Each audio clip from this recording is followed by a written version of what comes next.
morning po muli sa ating lahat. Magandang umaga sa ating mga kasamaan sa media.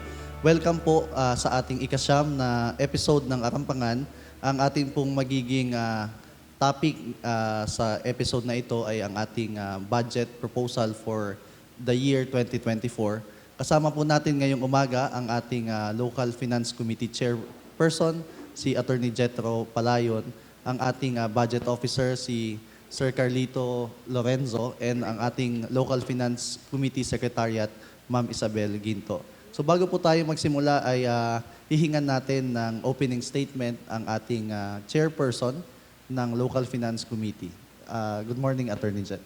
Magandang umaga po sa inyong lahat.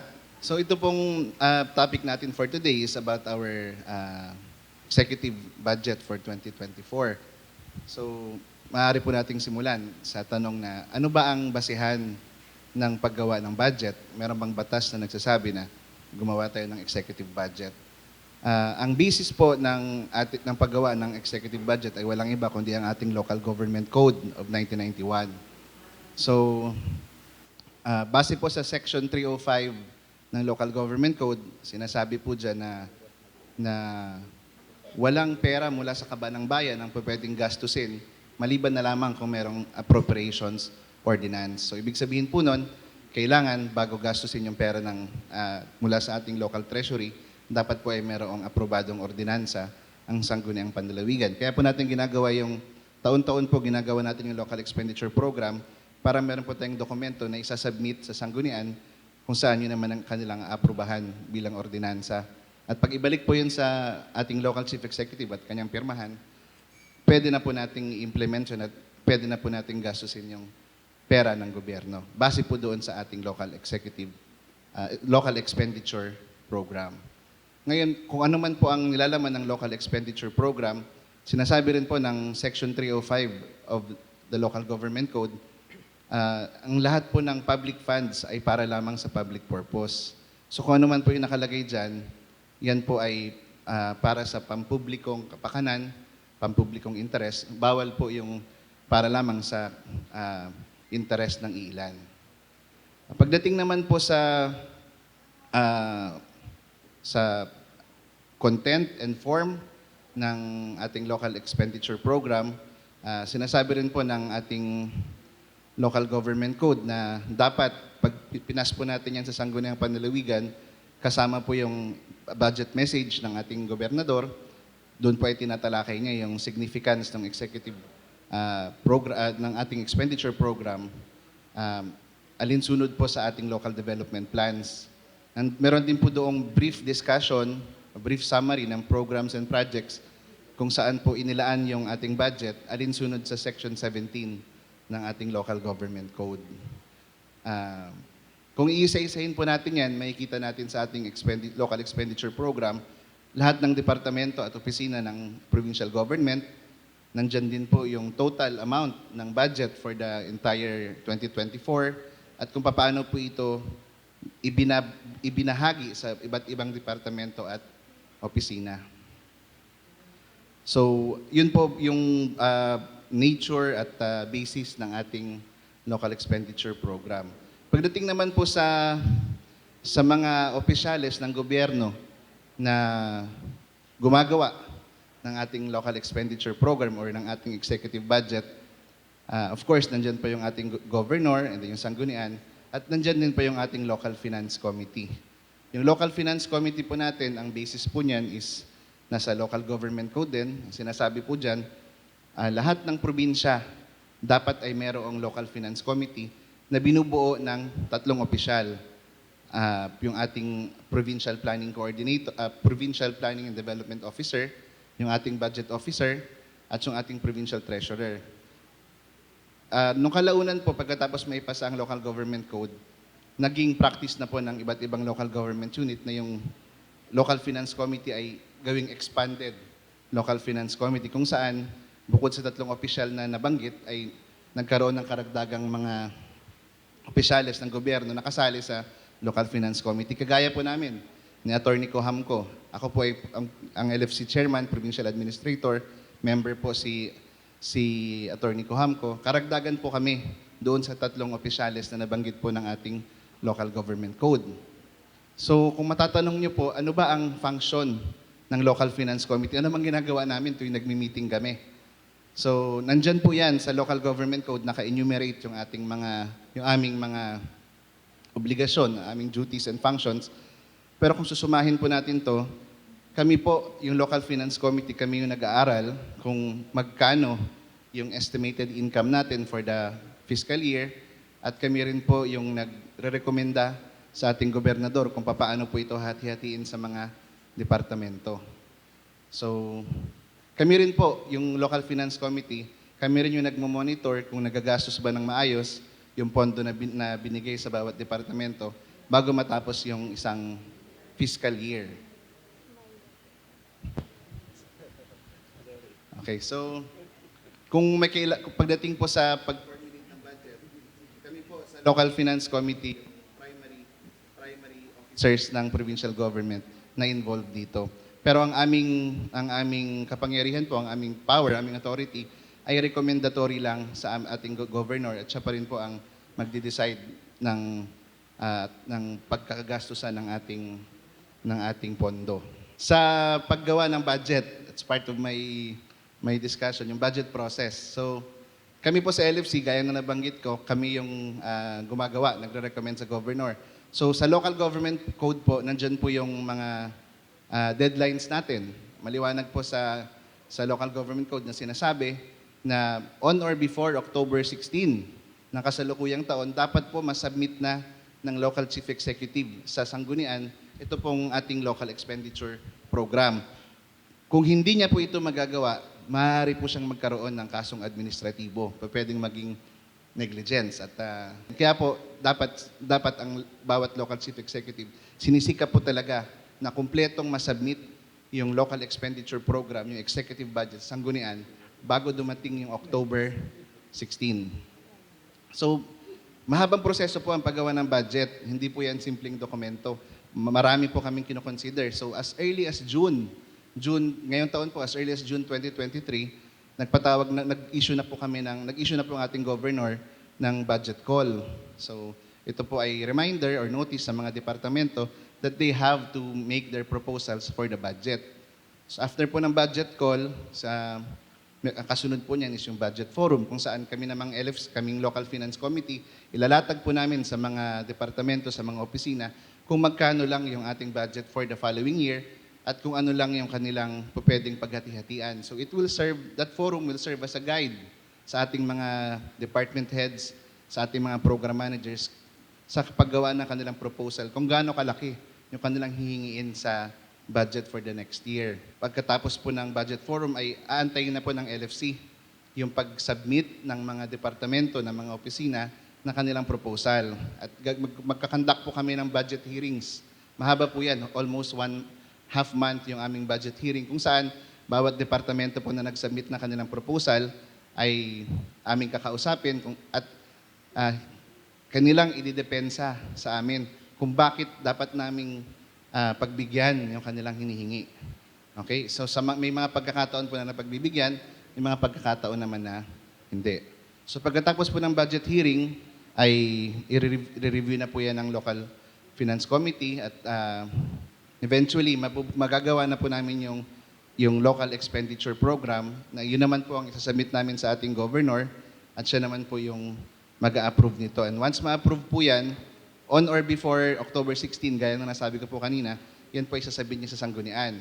Pagdating naman po sa sanggunian, yan po ay papasok muna sa Committee on Appropriations. Kasalukuyan po yung Committee on Appropriations, yan po ay ang chairman po niyan is ang ating board member from the North, si Honorable Juan Antonio Alvarez. So, it will be considered sa committee and then passed to the plenary.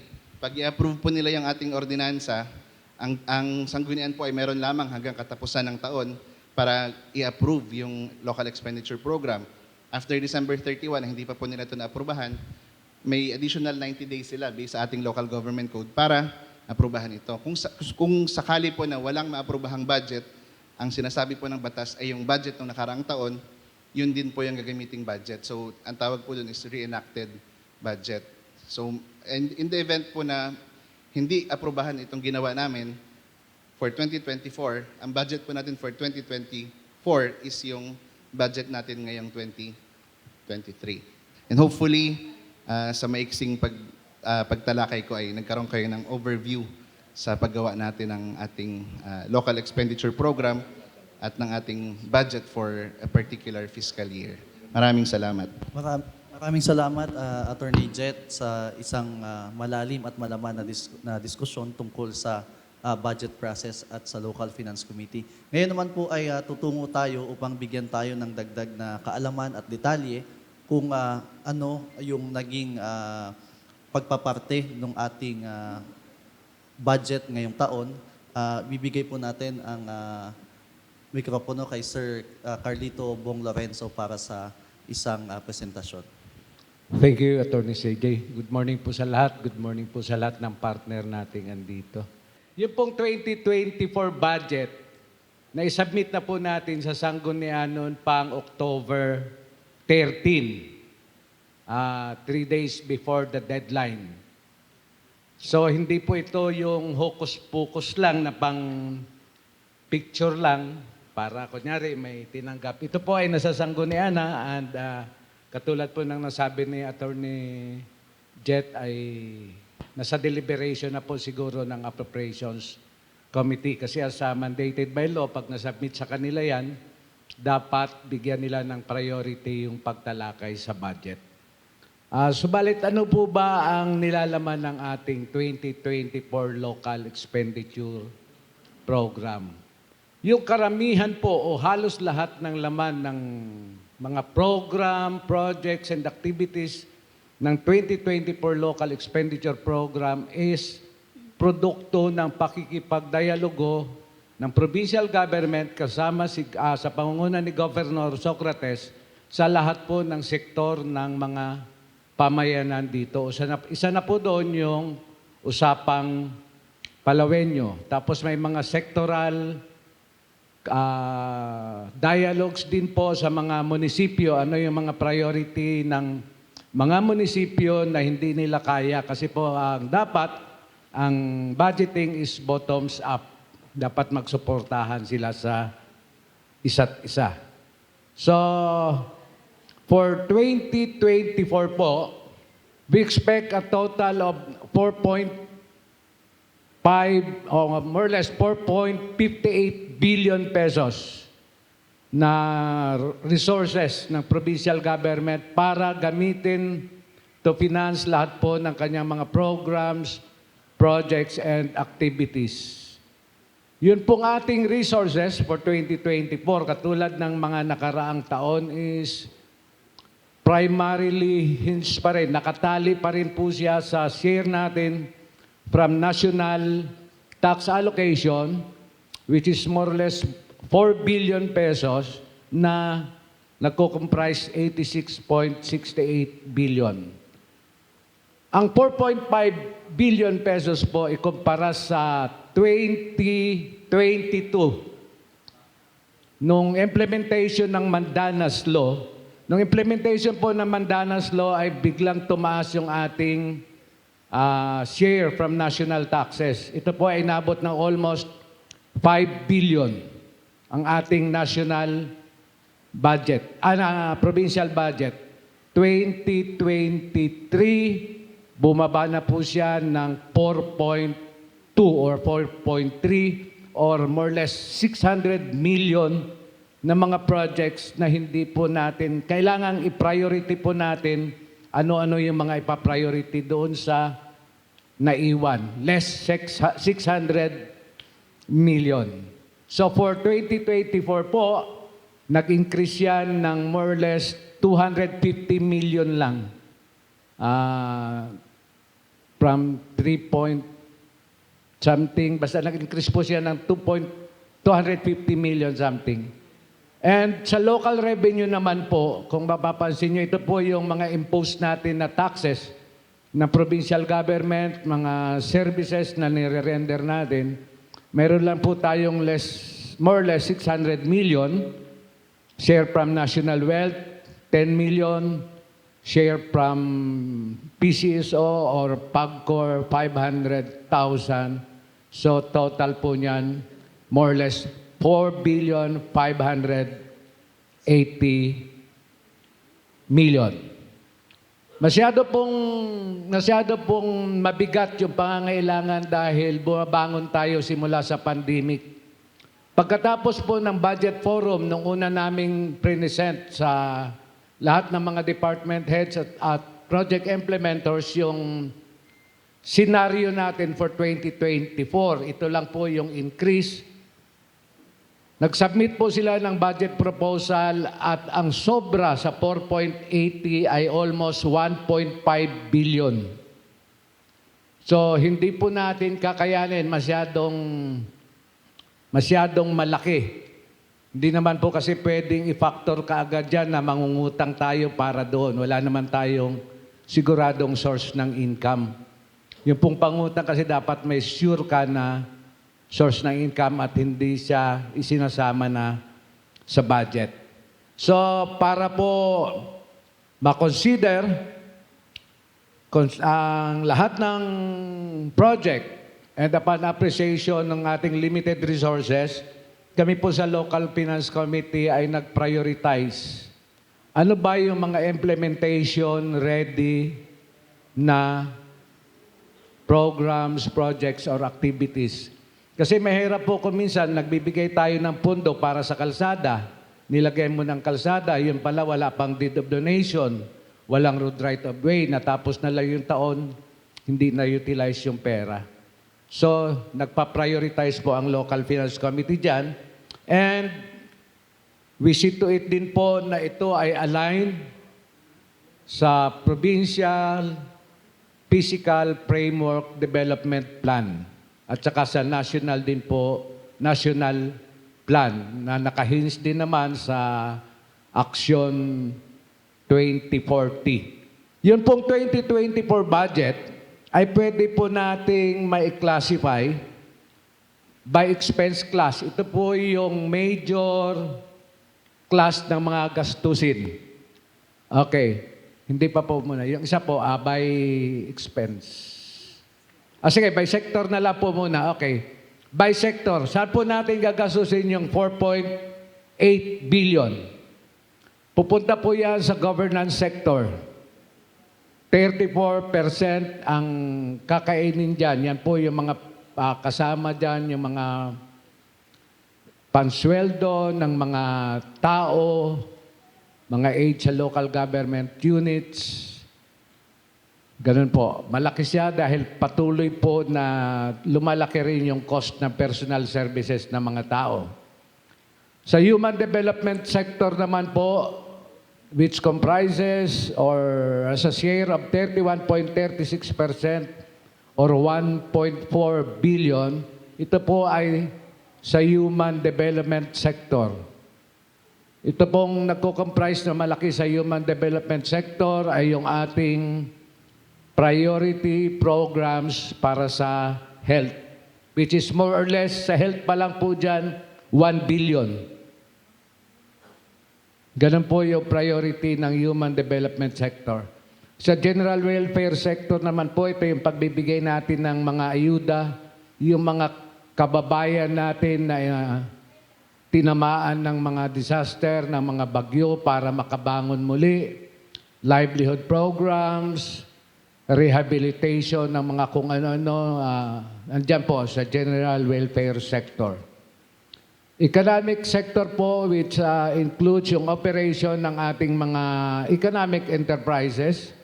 Maliit na lang po yan, almost 6.2% or 288 million. And yung panglimang sector po is yung environment sector, which has an allocation of more or less 100 million or 2.18%. Yan po yung by sector. By expense class naman po, maintenance and other operating expenses ng lahat-lahat ng programa ng provincial government, 47.5%. Ito po yung mga ginagamit to support yung regular operating expenses ng mga opisina, ng mga programs and projects para po regular na tumakbo at ma-implement yung mga serbisyo sa tao. So sa personal services naman po, sa sweldo, this comprises 28.31% or 1.3 billion pesos. Ito po yung sweldo ng mga empleyado, mga regular na empleyado ng gobyerno, which is more or less mga 1,400 po katao for the whole year. Masyado lang po siyang nagtataas na kasi we are compliant with the Magna Carta for Health, Magna Carta for Social Workers. So capital outlays po, ito po yung para sa mga construction ng mga kalsada, pambili ng mga kung ano-anong gamit sa mga hospital, that is 656 million or 14.3% of the total budget. Financial expenses naman po, ito po yung pinapangbayad natin sa interest at principal ng ating mga previous po na utang sa mga bangko to finance or development project, which is more or less 468 million pesos or a total of 4.58 billion pesos. In a nutshell po, yan po yung ating proposed 2024 budget. At ito po ay nakasentro doon pa rin sa vision nating mga Pilipino, mga Palawenyo ng bawat isang Palawan na isang maging pangunahing lalawigan sa bansa na ang bawat Palawenyo ay may matatag, maginhawa at panatag na buhay. Babalik tayo kay Attorney Jet para sa karagdagang... Yung doon po sa na-discuss ko po kanina, yun po yung sa ating regular budget. Okay, so, sa isang fiscal year, sa isang taon, hindi po natin maiiwasan na along the way, ang isang departamento ay mangailangan pa ng karagdagang budget. Okay, so nagre-request po sila sa amin sa LFC, sa Local Finance Committee. So gaya po na nabanggit ko kanina, yung ating basic principle that na walang pera mula sa kaban ng bayan ang pwedeng gastusin ng walang ordinansa o batas. So ang ginagawa po namin sa Local Finance Committee, marahil po narinig nyo na yung salitang supplemental budget. So yung supplemental budget po, gaya po ng sinasabi ng salita, supplemental, it's a supplement to the annual budget. So along the way, kung magkaroon po ng pangailangan yung isang departamento, karagdagang pondo, re-request po sila sa amin at kami naman maghahanap kami ng mga available pa na pondo. Saan kukunin yung mga available na pondo na yan? Pwede po namin kunin yon mula sa aming mga savings, pwede po namin kunin yun mula sa mga projects and programs na hindi na isa katuparan ng isang opisina. At ito po ay gaya po ng ating regular budget, aprobahan ng governor at isasubmit sa sanggunian para aprobahan po nila. So, importante rin po na para sa bawat departamento, bawat opisina ng provincial government na kung ano yung ibigay namin ibigay na budget sa kanila base po sa ating local expenditure program, dapat po ito ay implement nila. Yan po ay mandato nila na kung anong hiningi mo na ideally dapat ito ay iyong magastos din or iyong utilize para sa public purpose, para sa benefit ng pangkalahatan. Kung sakali po na matapos na po ang isang taon at hindi maubos ng isang departamento yung kanyang hininging budget, ang sabi po ng ating local government code, ito po ay babalik sa general fund at na kung saan ito ay ibibigay ulit sa kung sino mang department na or opisina na hihingi ng budget sa susunod na taon. So ganun lang po. Kung may hindi po magamit, babalik po sa general fund natin. So ulitin ko lang po, meron tayong dalawang klaseng budget. Yan po yung una, yung ating regular budget. Yung una ko pong natalakay kanina. At ang pangalawa, yung supplemental budget. Yan po yung mga hinihingi ng mga departamento at opisina ng provincial government. Pagkatapos maipasa yung ating annual budget. So, ayun lang po. Marami pong salamat ulit. Maraming salamat, Attorney Jet. Sa puntong ito po ay pupunta tayo sa ating mga kasama sa media para sa kanilang mga katanungan. Magandang umaga po, Ruel Caralipio sa Radyo Palawenyo. Nabanggit po kanina na sa human development sector ay almost 1 billion yun pong nai-allocate. Although noong nakaraang SOPA, State of the Province Address, yung health sector, health services ay hindi po natakel. Para saan po yung 1 billion pesos para po sa health services?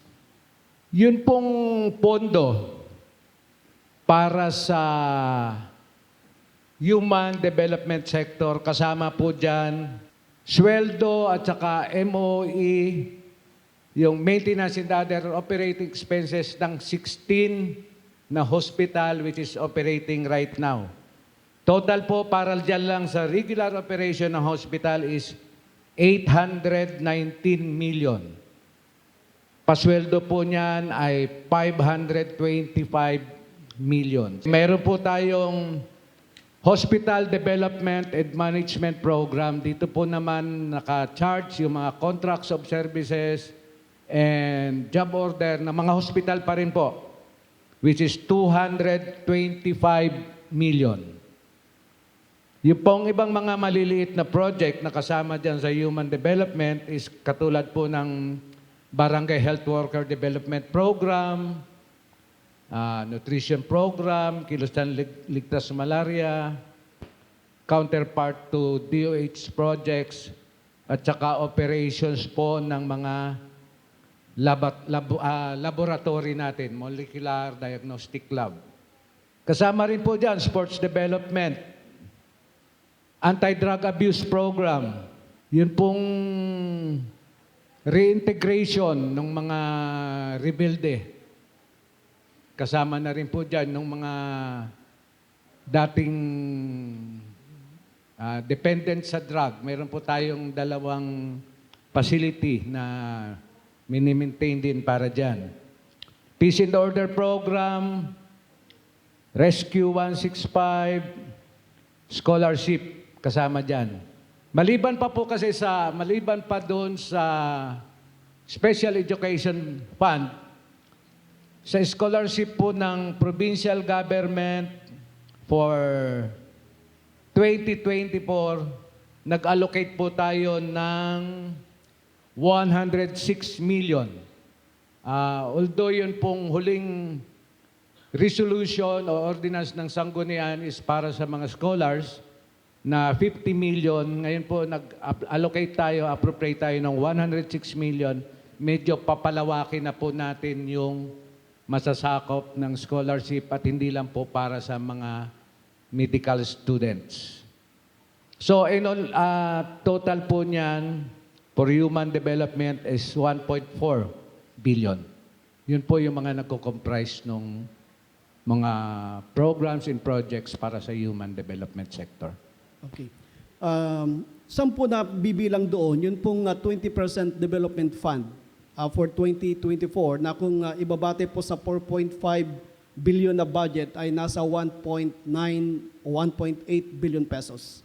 May hiwalay po siya. Hiwalay kasi po yung accounting ng 20% development fund. And meron din po siyang hiwalay na mga identified programs and projects for implementation. Hindi po ito kasali sa 20% development fund. Hindi po kasali yung...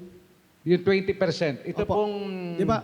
4.5 billion po ang ating kasama budget. na po doon yung 4.5. Saan po makikita yung 20% development fund po doon sa na-present ninyo kanina na MOOE, Personal Services, Capital Outlay, Financial Services? Okay, ito po yung breakdown ng 20% development fund. Yun pong para sa debt servicing, 468 million. Road networks. Ito po yung mga kalsada na priority natin dahil nasira ng mga calamities kung ano-ano. Dito po sa budget, naka-specific yan dito.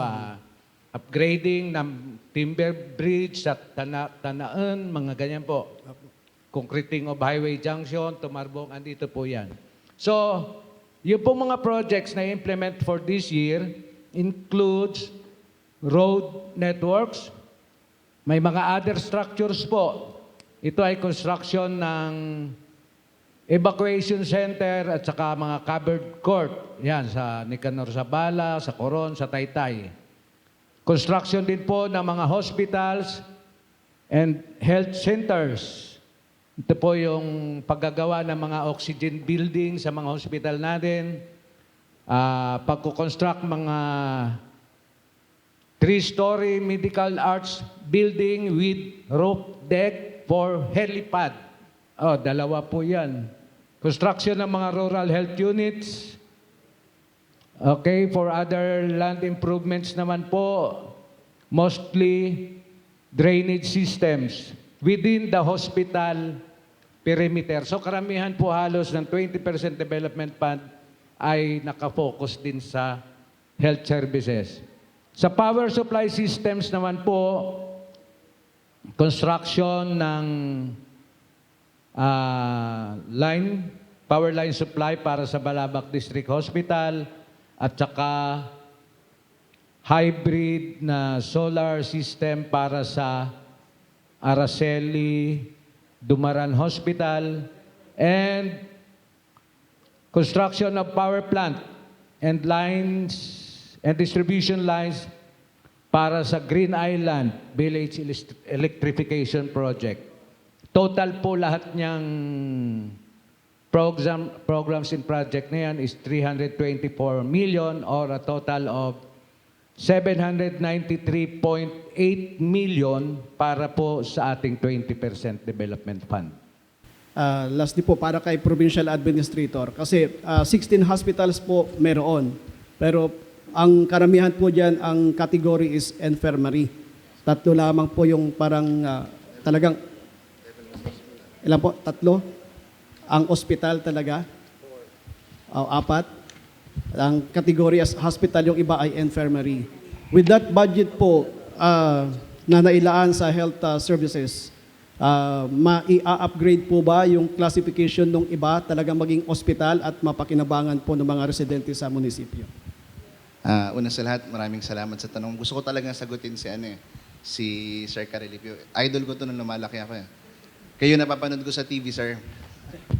Anyway po, 16 hospitals and infirmaries po ang ating term dyan. So tama po ang sinasabi ninyo, hindi po sila lahat classified or categorized as hospitals. Iba po sa kanila, infirmary. Ngayon po, sa tanong po ninyo kung with this kind of budget, maangat ba natin lahat sila po pwede maging level 1 hospital? Saka, unfortunately po, sir, ay yung ating inalat po na budget ngayon ay hindi naman po kulang, pero ito po ay hindi sapat para ma-upgrade silang lahat. Sa katunayan nga po, ang trust po natin ngayon is magkaroon lang tayo ang plano po is magkaroon lang tayo ng strategic locations kung saan level 1 hospital sila. Hindi po lahat ng munisipyo, lahat ng hospital gawin nating level 1. Although yun po yung ideal. Talagang yun ang ideal situation, lahat sila level 1. But yung ating budget po cannot sustain. So kung ano lang po yung kakayanin ng ating budget, yun lang po yung ating gagawin. So NPPH, NARA, NPPH, Aborlan, SPPH, tsaka Brooks, NARA. So 4 po ang ating level 1 hospitals. Kung meron man po tayong target, ay maiangat po yung mga ito sa level 2. Okay? So meron po tayong level 2 sa South, meron din tayong level 2 sa North. So kung magkakaroon pa po tayo ng karagdagang budget, sir, ay sisikapin po natin na maiangat pa po yung ibang mga hospital. From infirmaries, become hospitals, lalo na po yung sa mga island provinces po natin. But as I mentioned, we can only work within our budget. Thank you. Thank you, sir. Ngayon po ay tutungo tayo sa katanungan ni Ma'am Teng Formoso. Interesado lang po akong malaman kung paano po i-address nung budget yung support for vulnerable populations and promote social inclusion. yung DSWD made an interesting study na out of the 1.3 million population po ng Palawan, 10% po dun ay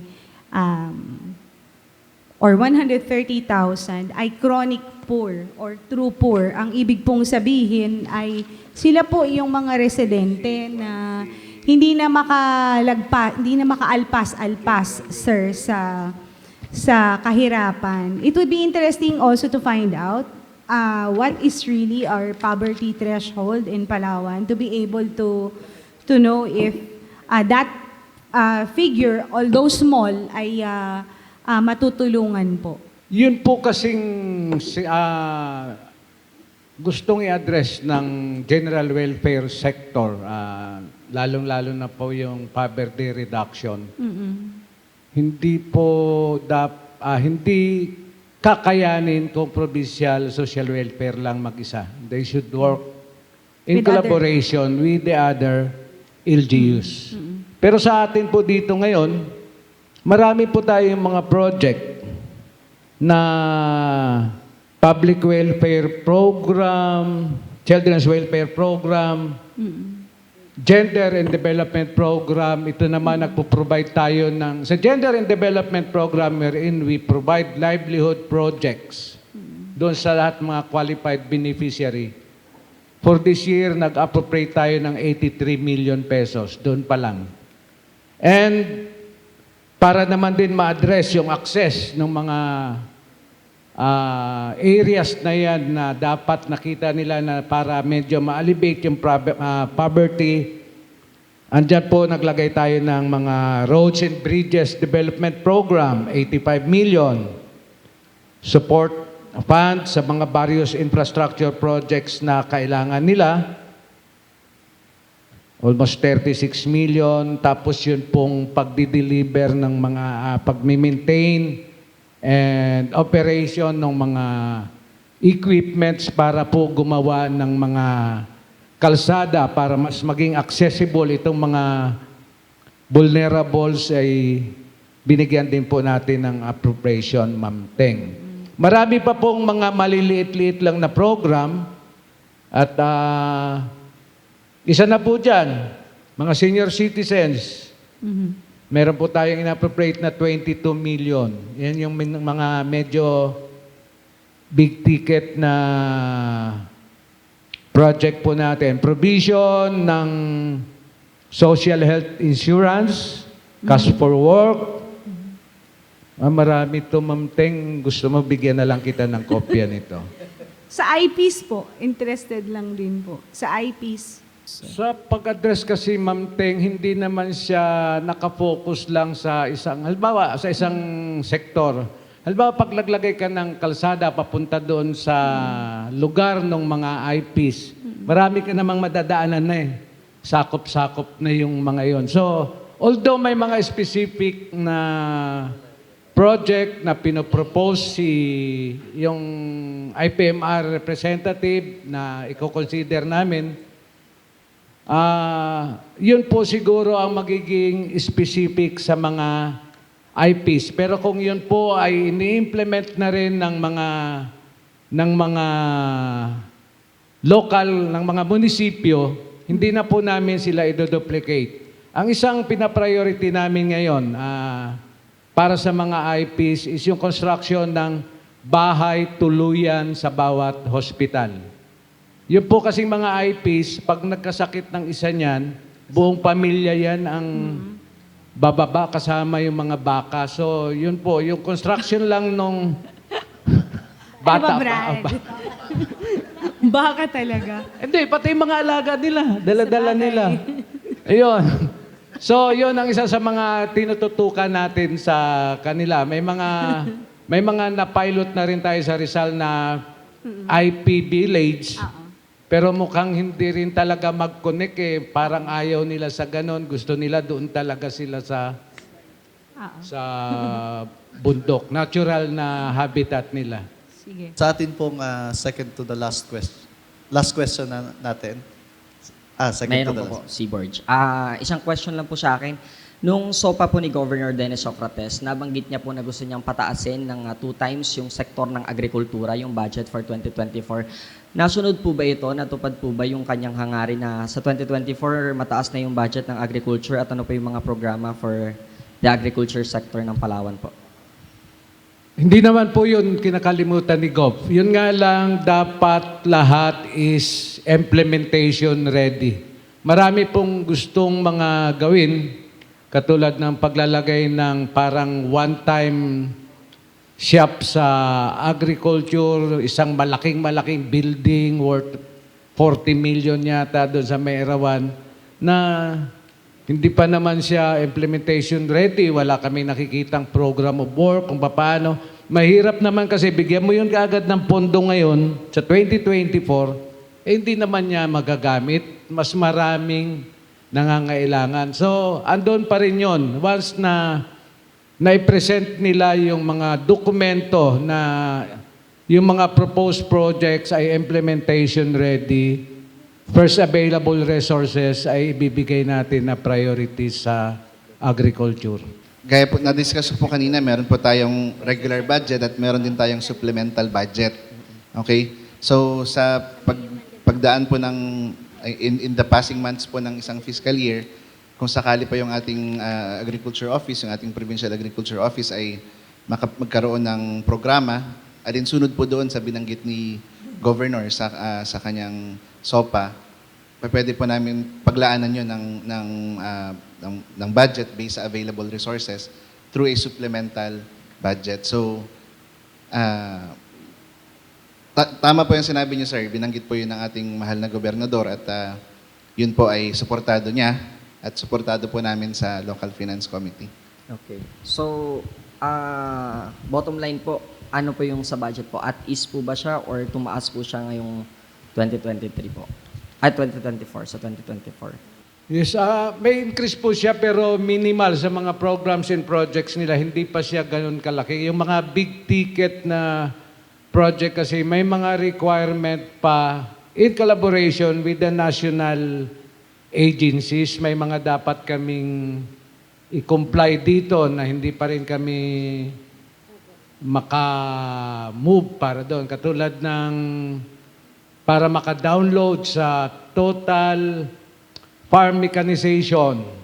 May mga farm to market roads is the creation of biosystems engineering department, parang ganon. Which is malaki-laki yon. What we have done is we have created a division under sa Office ng Agriculture. Puro mga engineer yun which will take charge sa irrigation projects, farm-to-market roads, farm mechanization. Yun yung mga big ticket eh. Halos doon nakafocus na.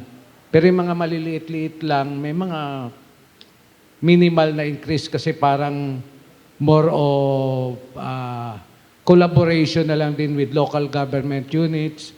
Merong mga project from the PRDP, Philippine Rural Development Plan, mga sewage na ganyan.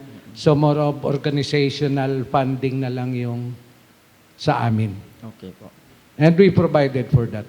Okay po. Thank you. Sa ating pong huling katanungan from Sir Borge Ibabaw. Good morning po. Borge Ibabaw po from RMN Palawan. Sir, since na pag-uusapan na rin po yung budget, medyo naging mainit na usapin nung kailan. Yun pong usapin tungkol sa confidential fund. Gusto ko lang pong malaman kung sakaling meron man previously or ngayon, meron po ba tayong confidential fund or same like as confidential fund na nilalaan natin for the peace and security ng province of Palawan? May ngayon po sa administrasyon ni Governor Dennis Socrates ay wala po tayong confidential funds. Okay? Since 2023, so management's prerogative po na hindi natin i-utilize yung confidential funds. So, I cannot dwell on that more. Pero just to answer your question, wala pa tayong confidential funds since 2023. Opo. Pero sir, Since his assumption, nagkaroon lang ng first quarter, and afterwards, wala na. Gusto ko lang po, interesado lang ako, sir, saan po specifically ginagamit or nagamit ng provincial government kung nagkaroon man recently yung pong confidential fund? At pwede po bang malaman kung magkano? Merong joint memorandum circular yung Commission on Audit tsaka DILG on how to spend yung confidential funds. Naka-specify po dyan, sir, kung para saan lang pwedeng gamitin yung confidential funds. And I believe that whatever confidential funds na dumaan sa mga local government units was spent in accordance with this joint memorandum circular. So, nakalagay po doon kung saan lang pwedeng gastusin yung confidential funds. And ang confidential funds, kahit confidential po yan, nililiquidate pa rin yan. Okay. So, the liquidation must be in accordance with the order of the COA. So, meron pong, ang pagkakaalam ko po, merong special branch or may special team yung COA para po sa pag-audit ng confidential funds. So, every time po nagagamitin yung confidential funds, nililiquidate po yan at sinasubmit po sa COA. Kung wala pong confidential fund, meron po bang allotted discretionary fund ang provincial government? Wala rin po. Okay, sir, thank you. Ang ating ano po ngayon, since wala po yung mga ganyan, kasi po kung ang ating si Governor Socrates po, talaga ang kanyang pinopromote po is good governance and transparency, kasama po yan. And he wants the public to know kung saan ginagastos yung ating pera. Kaya wala po yung mga discretionary funds sa kanyang administrasyon ngayon. Gusto niya, pag mayroong pondo, pag tinanong yung saan nyo ginastos yan, may resibo kaming napapakita. So, yun po yung kanyang management of the provincial government. Thank you po, Attorney. Last po. Sir, magkano na po yung kasalukuyang debt or utang ng provincial government at kamusta po yung stability ng pagbabayad natin dito? Base po dito sa statement na binigay niya, which form part po nung ating budget, meron pa pong balanse out of total principal amount na 5.4 billion na inabail natin na loan. Meron pong balanse pa tayo na 3 billion. And yan po halos kalahating billion yung ina-appropriate natin dyan yearly. Yung debt servicing doon kanina. So more or less, bago matapos si Gov or sa second term niya, babayaran na po itong ating mga pagkakautang. Sa puntong ito po ay atin ang papasalamatan muli ang ating mga naging kasama sa ika-9 na arampangan, si Attorney Jetro Empalayo ng ating Provincial Administrator at Local Finance Committee Chairperson. Of course, si Sir Carlito Bong Lorenzo, ang ating Provincial Budget Officer, at si Ma'am Maria Isabel Iginto, ang Secretariat ng ating Local Finance Committee. Muli po, maraming salamat at magandang umaga sa ating mga kasama sa media. Maraming salamat po kay Sir Cesar Sammy Magbanwa sa tulong sa ating setup sa team ng PIO para maging matagumpay itong ating ika-9 na arampangan. Maraming salamat po at magandang umaga muli.